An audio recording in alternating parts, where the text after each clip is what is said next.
तो आज मैं आपको एक अनोखी रहस्यमय कहानी सुनाऊंगा। अगर आप चैनल पर नए हैं तो अभी सब्सक्राइब कर ले तथा कहानी पूरा देखे। अंत में एक अनोखा रहस्य छुपा है। धन्यवाद। तो सुनिए। एक समय की बात है जब संपूर्ण ब्रह्मांड में केवल क्रोध की ऊर्जा अत्यंत प्रबल हो गई थी। हर प्राणी, चाहे वह देवता हो, असुर हो या मनुष्य हो, छोटी छोटी बातों पर तुरंत क्रोधित हो उठता था। इस बढ़ती हुई क्रोधाग्नि के कारण संतुलन बिगड़ने लगा, यज्ञ असफल होने लगे और तपस्या भंग होने लगी। इस समस्या से चिंतित होकर सभी देवगण और महर्षि कैलाश पर्वत पर भगवान शिव के समक्ष पहुंचे। उन्होंने त्रिलोचन महादेव से प्रार्थना की कि वे इस अनियंत्रित क्रोध की ऊर्जा को शांत करें। देवराज इंद्र ने कहा, हे महादेव, ये क्रोध ऐसा है कि यह अच्छे बुरे का भेद समाप्त कर रहा है। हम भी स्वयं को इस भावना से मुक्त नहीं रख पा रहे हैं। कृपया हमें बताएं कि इस विनाशकारी क्रोध को नियंत्रित कैसे किया जाए। शिव ने गहरी श्वास ली और शांत स्वर में बोले, क्रोध अग्नि है और अग्नि को बुझाने के लिए जल की नहीं बल्कि दिशा की आवश्यकता होती है। क्रोध को पूरी तरह नष्ट नहीं किया जा सकता क्योंकि यह एक ऊर्जा है। इसे केवल शांत शक्ति में परिवर्तित किया जा सकता है।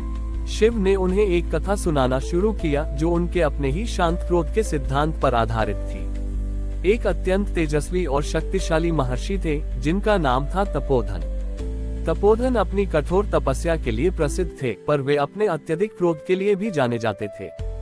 जरा सी बात पर उनका तप भंग हो जाता और वे तुरंत भयानक श्राप दे देते थे। उनका डर तीनों लोकों में फैला हुआ था। एक दिन तपोधन एक गहरे ध्यान में बैठे थे। तभी एक बहुत ही चंचल और नटखट गंधर्व जिसका नाम केली था, उधर से गुजरा। केली ने महर्षि के ध्यान को तोड़ने के उद्देश्य से जानबूझकर जोर जोर से वीणा बजाना और गाना शुरू कर दिया। महर्षि तपोधन का ध्यान भंग हो गया। उनका क्रोध अपनी चरम सीमा पर पहुंच गया। उनकी आंखें रक्त वर्ण की हो गईं और वे केली को तत्काल राख कर देने वाले एक भयंकर श्राप का उच्चारण करने ही वाले थे। ठीक उसी क्षण एक अति साधारण दिखने वाला व्यक्ति जो अपने कंधे पर सूखी लकड़ियों का गट्ठर लादे हुए था, महर्षि और गंधर्व के बीच आकर खड़ा हो गया। ये व्यक्ति वास्तव में स्वयं भगवान शिव थे जो वनवासी के रूप में आए थे। वनवासी ने महर्षि से कहा, हे तपोधन, आप इस गंधर्व को क्यों जला रहे हैं? आपका वर्षों का अर्जित तप इस एक क्षण के क्रोध में नष्ट हो जाएगा। क्या आपका ज्ञान इतना कमजोर है? उद्धरण चिन्ह। तपोधन ने क्रोध में चिल्लाकर कहा, दूर हट, मैं इसे इसके अपराध का दंड दूंगा। इसने मेरी साधना भंग की है। वनवासी शिव ने शांति से उत्तर दिया, दंड अवश्य दें, पर दंड ऐसा हो जो केवल दंडित न करे बल्कि सुधार भी करे। आपकी क्रोधाग्नि बहुत शक्तिशाली है। यदि आप इसे इस गंधर्व पर फेंकेंगे तो ये क्षण भर में राख हो जाएगा। ये तो आसान है। वनवासी ने एक उंगली से पास की एक सूखी और विशाल चट्टान की ओर इशारा किया। अपनी क्रोधाग्नि को इस चट्टान पर फेंकिए। यह आग चट्टान को क्षण भर में नष्ट नहीं करेगी बल्कि उसे धीरे धीरे शुद्ध करके एक सुंदर मूर्ति में ढाल देगी। अपने क्रोध को विनाश के बजाय सृजन में लगाए। महर्षि तपोधन ने पहली बार किसी चुनौती के साथ अपने क्रोध का सामना किया। उन्हें लगा कि एक निर्जीव चट्टान पर क्रोध डालना व्यर्थ है, पर वनवासी की चुनौती को वे ठुकरा नहीं सके। तपोधन ने अपनी सारी क्रोधाग्नि और तप की शक्ति उस विशाल चट्टान की ओर केंद्रित कर दी। क्रोधाग्नि बाहर निकलते ही वह आग विनाशकारी नहीं बल्कि अत्यंत नियंत्रित और शांत ऊर्जा में बदल गई। वह ऊर्जा चट्टान को जलाने के बजाय उसे धीरे धीरे तराशने लगी। कुछ क्षणों बाद जहां चट्टान थी वहां भगवान शिव की एक अत्यंत सुंदर और शांत मुद्रा वाली मूर्ति प्रकट हुई। महर्षि ने देखा कि उनका क्रोध नष्ट नहीं हुआ बल्कि वह शांत शक्ति में बदलकर एक रचनात्मक कार्य कर गया। उन्होंने समझा कि क्रोध को केवल दिशा देने की आवश्यकता थी। शिव वनवासी ने अपनी लीला समाप्त की और अपने वास्तविक स्वरूप में प्रकट हुए।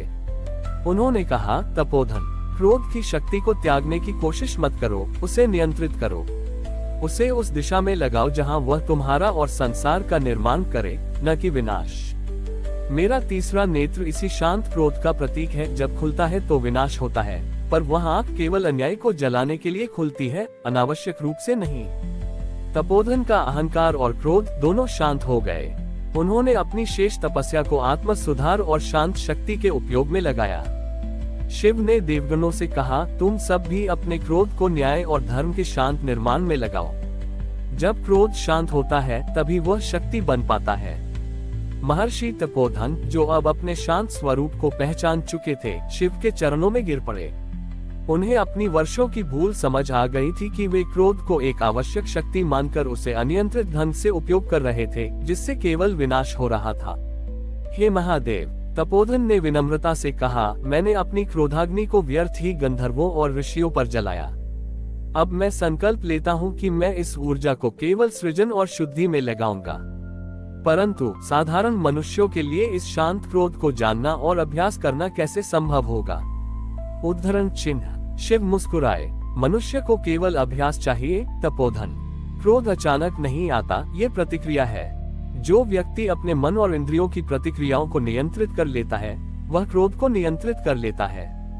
शिव ने तपोधन को निर्देश दिया कि वह अब अपने आश्रम में वापस जाए और अपनी क्रोधाग्नि का उपयोग जन कल्याण के लिए करे। तपोधन अपने आश्रम लौटे और उन्होंने अपना जीवन पूरी तरह बदल दिया। उन्होंने श्राप देना बंद कर दिया।